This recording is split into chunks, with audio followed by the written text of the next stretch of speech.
in this question, we're going to find the surface area of this pyramid. So this pyramid is called a square-based pyramid. Notice that the base has a length of 10 and a width of 10. This is important for the type of formula that you use. If it was a rectangular base, then our pyramid would look a little bit different. It would be something like this.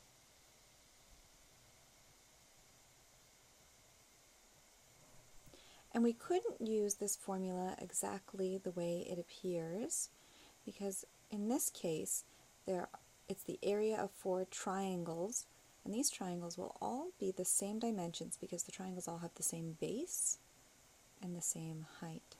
Whereas with this triangle, the surface here is a very different shape than the surface here.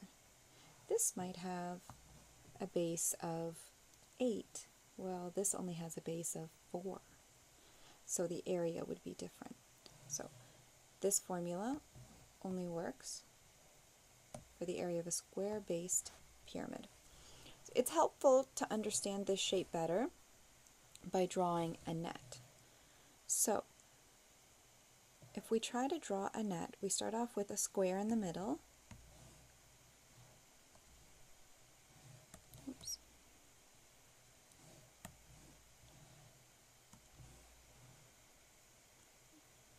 So we have a square. I think I want to move this a little bit so we have more space. So we have a square, and if we wanted to break this apart, we could cut along all of these seams here. Cut up all the edges of the triangles, and when we cut it, we would get a triangle shape from each edge of each side. Now, if I did a really great job drawing this, all of the triangles would be the same because they all have the same base of 10 and they would all have the same height. Now, we haven't even figured out what the height is. In this question, they gave us the height of the pyramid, but not the height of the sides of the triangles. And we need that. We need to know this S value. So we need to find the height of the actual triangle. So this green line that I drew here is basically the same as this green line right here, which is the height of the triangle. Very important in the triangle formula, right? Because it's base times height over 2.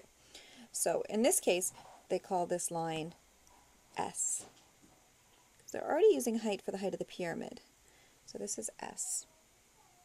How can we ever find S? We know the height of the pyramid. It almost looks like it's forming a right angle triangle, in which case we would use the Pythagorean theorem. But do we know the length of this little piece? Well, we do.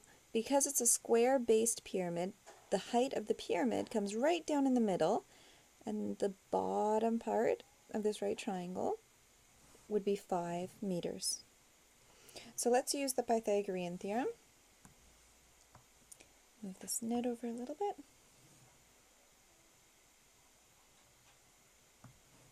So, a squared plus b squared equals c squared is the standard Pythagorean theorem. If I rewrite this little right triangle here to help me out, there's a right angle there, there's a 5 here. My 5's and my s's kind of look the same. Let me try harder. 5, s, and the height here is 12. Okay, so our two sides, our a and our b, are 12 and 5. 12 squared plus 5 squared is equal to s squared. Okay, so we can plug in the calculator the 12 squared plus 5 squared. 12 squared is 141, 5 squared is 25. Okay, well I guess we don't really need a calculator for it, do we? 169 is equal to s squared. How do we get rid of a squared? Well, we take the square root. They undo each other. They're opposite operations. The square root of 169, that looks like a familiar number. I think it's a perfect square. It is. It's 13. So s is equal to 13. Great. S is equal to 13. So on our net, if we label some of the other important values, we have 10 for each of these parts.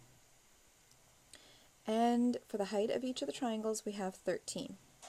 So if we were trying to figure out the area of this whole shape, we have a square, 10 by 10, and we have 4 triangles that are each 10 times 13 divided by 2, because a triangle is base times height divided by 2.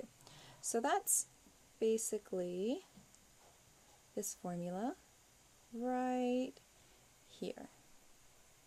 Surface area is equal to this first part. Well, that doesn't look like what I said. I said 4 times base times height. In this case, the height is the s value. So let me just move the Pythagorean theorem out of the way because it's not as important anymore. All right, so I said it's 4 of the triangles, 4 times base times height. In this case, height is actually s, base times height over 2. Okay, if we simplify this, plus the 10 by 10, which is b times b, so b squared. So this formula gives us 4 times b times s over 2. Well, 4 divided by 2 is just 2. Okay, and now we see the same formula that was given to us in the formula sheet. They just simplified it for us. Wasn't that nice? Oops.